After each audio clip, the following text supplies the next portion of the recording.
अस्सलामु अलैकुम वरहमतुल्लाहि वबरकातुहू। अब्दुल करीम आज़ाद मुखातिब हूँ। आज की वीडियो आपके इल्म नॉलेज में इजाफ़े का बास बनेगी, इसको ज़रूर देखिएगा। ख़ास तौर पर जो हमारे न्यू तालिब इल्म हैं, तिब के जो तालिब इल्म हैं या ऐसे काफ़ी हुक्मा भी हैं जिन्हें इस चीज़ का इल्म नहीं होता, आज इस मुतल्लिक़ हम आपको आगाही देंगे। ये सुहागा खाम है, यानी कि खाम सुहाग है, इसको बिरियाँ किया जाता है। बाज़ दफ़ा नुस्खा जात में लिखा होता है कि 50 ग्राम बिरियाँ सुहागा, 100 ग्राम बिरियाँ सुहागा, इस तरह लिखा होता है।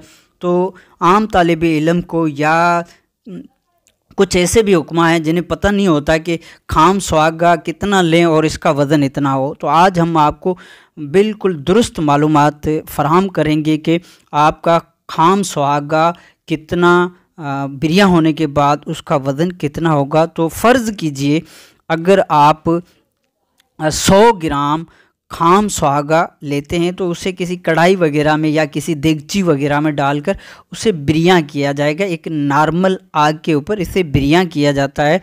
तो बिरियाँ करने के बाद, यानी कि जो दुरुस्त तरीका है बिरियाँ करने का, ऐसा ना हो कि ज़्यादा जला दो या ज़्यादा तेल हीट पे रखा जाता है तो ये पिघल कर तेल भी हो जाता है। तो दुरुस्त तरीके से इसको बिरियाँ किया जाए। 100 ग्राम खाम सुहागा को अगर बिरियाँ किया जाए तो इसका कुल वज़न, जो बिरियाँ होने के बाद का जो वज़न होगा वो होगा 70 ग्राम, यानी कि 30 ग्राम के लगभग जो है सुहागा वो अपना वज़न गिरा देगा। इस तरह इसका जो 100 ग्राम खाम सुहागा का बिरियाँ होने के बाद जो वज़न होगा वो कुल वज़न 70 ग्राम के लगभग होगा। कोई 1-2 ग्राम की कमी पेशी भी बिरियाँ करने के तरीके में भी हो सकती है। अलबत्ता तकरीबन जो है 70 ग्राम के करीब आपका सुहागा बिरियाँ होकर मिलेगा। तो ये आज का वीडियो था। आपकी दुआओं का तालिब अब्दुल करीम आज़ाद।